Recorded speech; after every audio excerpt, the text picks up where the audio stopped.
and welcome to another episode of Unemployed Man. I'm sitting here today enjoying a nice tasty beverage. Today it's a rum and Sprite because I'm running out of mixers and sometimes, just have to work with what you got. But today I'm drinking because I'm happy. Last night was election night. And Barack Obama won the presidency. I'm very happy about that. I, for a long time, considered myself a political nihilist, if you will. I pretty much believe that all politicians are scummy, corrupt dirtbags. And I didn't vote for a long time because my opinion was that,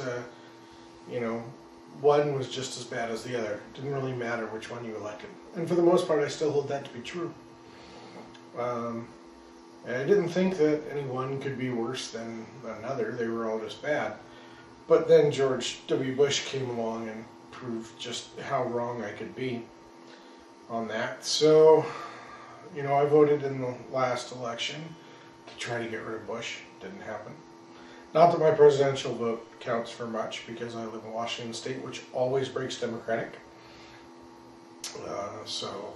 Whatever. I'm just kind of adding more to the pile there, I guess, in that sense. But still, there were some surprises in last night's election in terms of states that traditionally go one way or the other. Virginia almost always goes Republican, has since LBJ was elected, so, over 30 years.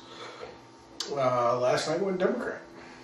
Went for Barack Obama. So, it was a pretty big win for him, and I'm pretty happy about it, because Obama's the first one in a long time to give me any hope that he might not be a complete dirtbag. He's, he's been running on this platform of, this campaign of hope and change, and, and he walks the walk to some degree. His campaign doesn't take corporate money for campaign donations or lobbyist money. I think that's great. I think one of the biggest problems with our government today is the influence that corporations and lobbyists with a lot of money have over our politicians. I think it's pretty much bribery, and that most of our politicians are truly corrupt for taking lobbyist money and corporate money. And I'm not saying that Barack is above any of that or that he's squeaky clean, but he certainly seems to be better than most when it comes to that. So was glad to see him win.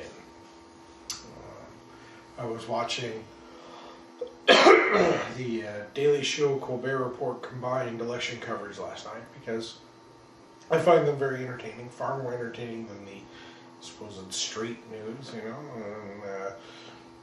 but just as informative, really.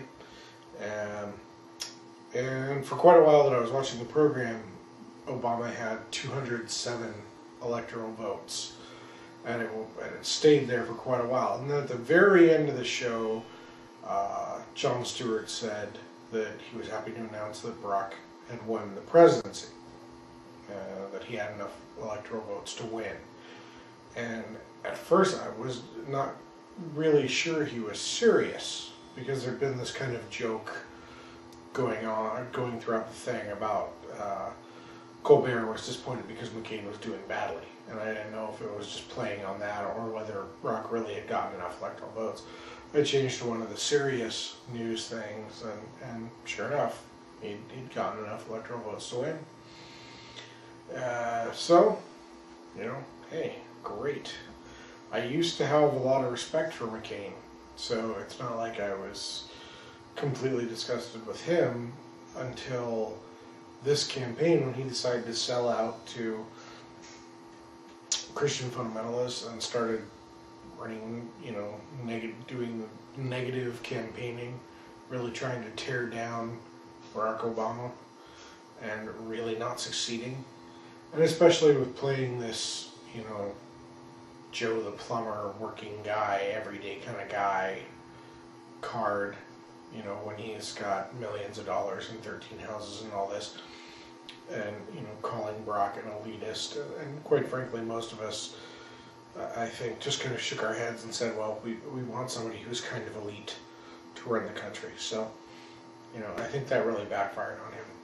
And I had no respect for that kind of campaigning, that kind of attitude, and not a lot of respect for the way McCain seems to have sold out all of his principles to try to become president, and failed this time.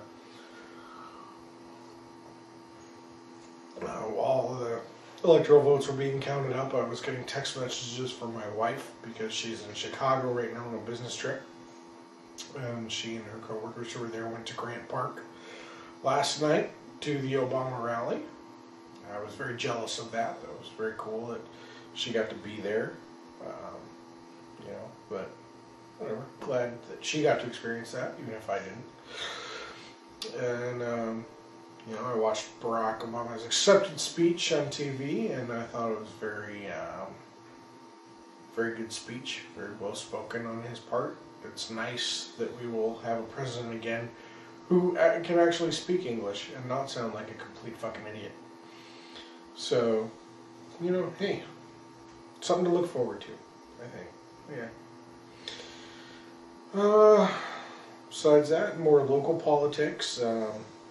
There's one race that I didn't get a vote in because it wasn't my district, but a guy named Rick Bart was running for U.S. Congress, and that was interesting to me because Rick Bart was an instructor of mine during my brief stint in college. I studied law enforcement in college. Bart taught my interview and interrogation class and my homicide investigation class. He's a good teacher, great guy, and a great cop. Very professional police officer. And he was lieutenant of detectives when I knew him, and he went on to be elected sheriff. That was actually before the 2004 election. The last time I voted was when Bart ran for sheriff. I voted for him for sheriff. Because again, he's a good cop, good guy. Whether or not I would vote for him for the Congress, I don't know, because I don't know what his politics are like. He was running on the Republican Party. You know, but that's not surprising for somebody who was law enforcement. So, but I have no idea what his politics are beyond that. I voted for him for sheriff because he was a good cop. Don't know if I'd vote for him for Congress, but it doesn't really matter this time around because he lost pretty badly to the Democrat incumbent that he was up against. It was like 65% in favor of the Democrat incumbent and only 35% for Bart. So, Bart, if you're watching this, man, sorry. Sucks. Try again next time. Anyway, still talking politics. Ralph Nader apparently has lost his mind after losing yet again with his independent bid, as if that's going to get anywhere, and we didn't learn that 8 years ago when he ran as an independent before. He seems to have learned nothing. But today he made a statement to the effect that now that Barack's elected, he needs to decide whether he's going to be Uncle Sam or Uncle Tom. Going kind of a racist route there, Ralph. I don't know. That was kind of stupid. I think he's just bitter and angry because he hasn't gotten elected, hasn't gotten any electoral votes in either of his campaign attempts. I think it's time for that crazy old coot just to pack it in. But, you know, whatever. I think the Uncle Tom comment might have kind of done it for him, really. More crazy political stuff. Alaska really seems to be the most idiotic State of the Union, because last night they appear to have re-elected Ted Stevens, their senator, who was just convicted of felony charges for fraud, for taking bribes. So, way to go, Alaska. Anyway, that's about all the political stuff I have. Beyond that, just enjoying a drink. Hope you're enjoying your day. Hope you voted yesterday, no matter who it was for, and I hope you're happy with the results. Unemployed Man, out.